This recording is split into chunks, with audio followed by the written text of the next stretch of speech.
Good morning, everybody. I know it has been a while since I came live to you. It's because we're working hard on lots of different new projects. Today, I wanted to tell you a story, an adventure of a client of ours, because I think it's important to understand the inner workings and why we advise and do things and what are the consequences of not following the advice of your chosen attorney. I don't pretend that attorneys don't make mistakes. Attorneys are human. I always say that you should pick the one you're most comfortable with.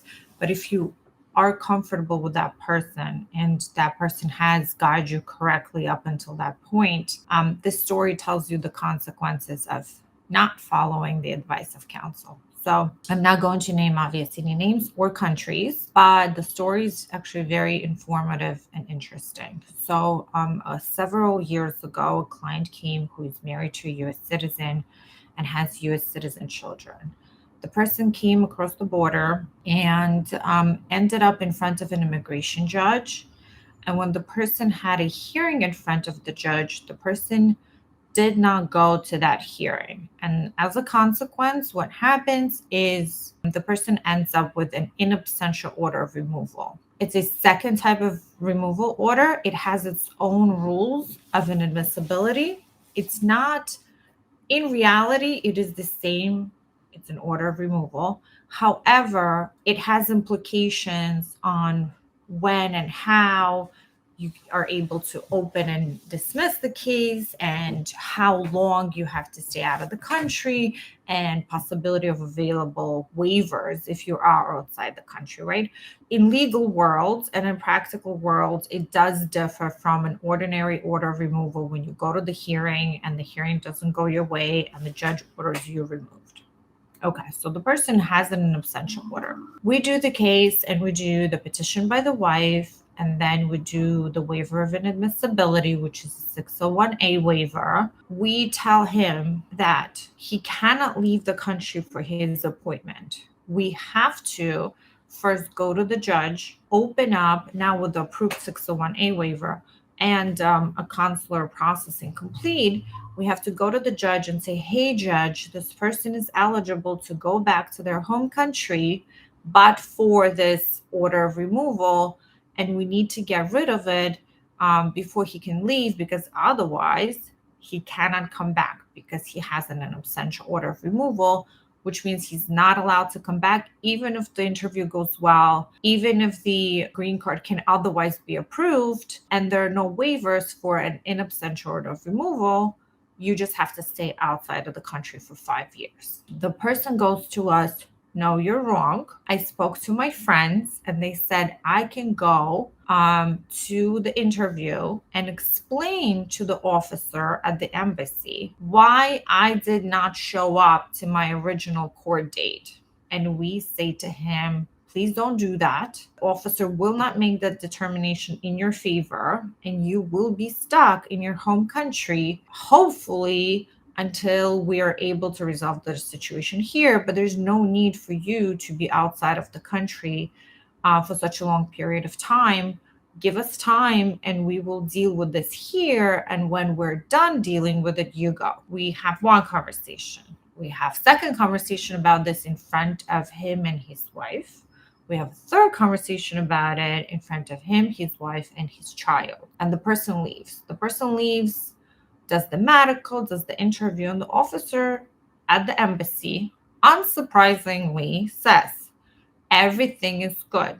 I would be able to issue you your immigrant visa to go back to the United States, but for this in absentia order of removal. Everybody freaks out because now the person can't come back. So we explain to the family that luckily for them, this is the era of Biden administration, which means we even theoretically have the ability to go to the judge, explain the judge the situation, and all of this happens in writing. When I say go back to the judge, all of this happens in writing, right? So we're able to do a motion for the judge, explain the ongoing situation that the person is stuck overseas ask for the judge's discretion to please open up that in absentia order, since the person already left the United States, close it so that the embassy can issue an immigrant visa for him to return as a green card holder, right? As a legal permanent resident. This process of going to the judge, asking the government attorney to join in with us,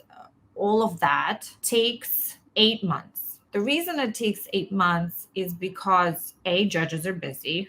Two, there is such an overwhelming amount of people who are trying to fix their cases through the court, the people who have had previously removal orders and who are in a similar or kind of adjacent situations, that there's a long line. So we ask as much as we can. We explain the situation, the separation, and we think 8 months is actually a very good amount of time because some cases are taking much longer than that. Luckily for everybody involved, our arguments were persuasive enough for the judge to go like, okay, the person left, he's going through the legal routes, there are no incredibly adverse factors, I will do this for you.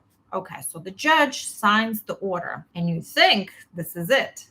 But that's not it. You'll have to understand, because when he left the initial interview at the embassy, technically his case is denied, right? Because they didn't issue the visa. It's not an administrative processing. It's technically denied. So then we have to, and just to backtrack, the judge says, I will not get rid of the removal order, but I will open up his case, right? And I will keep it open so that he just doesn't have the removal order, but he's still in removal proceedings, meaning he still has to at some point come and close that case if he's successful in coming back to the United States. So his removal proceedings are open. Now we have to get this order and we rush to the embassy. And I still rush, obviously we don't fly there. But when I mean rush is, we have to contact the embassy to have them schedule another appointment for him. We'll let them know that he no longer has an in absentia order of removal. We'll let them know what his next court hearing date to show them that he must be in the United States in order to fully close this once and for all. He surrenders his passport, does another medical exam, surrenders his passport, and then, they take their administrative processing. They have to check through all of their means, and that takes like a month for them to check everything. And finally, they put an immigrant visa into his passport, right? So he can now legally come back to United States as a permanent resident. He comes back and we tell him, you are not done. And he is shocked. What do you mean I'm not done? Here I have the immigrant visa. They're about to print my green card. How am I not done? So we explained to him that, yes, you do have an immigrant visa, but you still have immigration removal proceedings open. And if we do not close them and you have a removal order, this is going to be in your system forever and ever and ever. Every time you travel, they can stop you. There could be secondary inspection, issues naturalizing, all that wonderful stuff. You have to close it, okay? So sometimes, and a lot of our clients are in a situation where here they have the green card, but they are still in front of an immigration judge because there is no direct communication with USCIS. It's a different agency than the immigration court. So just because the USCIS already issued the green card, it doesn't mean that these proceedings automatically close. The judge, the attorneys have to go to the judge. And when I say go, I mean in writing. Go to judge, present to the judge the green card, proof of waiver, that everything was legitimate, proof that the person has already entered United States, and ask the judge to close the removal proceedings without the client having to show up, and everything is well. So here we are. That whole story, that whole being outside the United States for 8 months, the separation, losing job, losing income, losing sleep, losing money, all of that happened because the person initially did not follow the advice of counsel, didn't sit tight and let us resolve the situation. So sometimes the person wants things fast. Fast doesn't necessarily mean the correct way. Fast doesn't necessarily mean the right way. And fast, what you feel like is faster in this specific period in time, is actually longer in the end result, because by these steps, you may be delaying the overall processing time of the case. We're very lucky that our hard work and dedication and following up and constantly putting everything together and following up with the judge and the government attorney and the embassy, all of that did pay off. But as a general rule, I always tell the clients that, of course, it takes more work, and it's much harder to bring someone back to the United States than to deal with the issues when the person is still in the United States. So this is the story for today. Very interesting story. I hope you listen to it and, conclude some things out of it. And if you have a similar case, please call us. We are very good at this type of job, especially bringing somebody back with complicated cases. If you have any questions, you can always reach out to me. I'm happy to speak to you. And as always, we will see you next week. Have a great day. Enjoy the weather.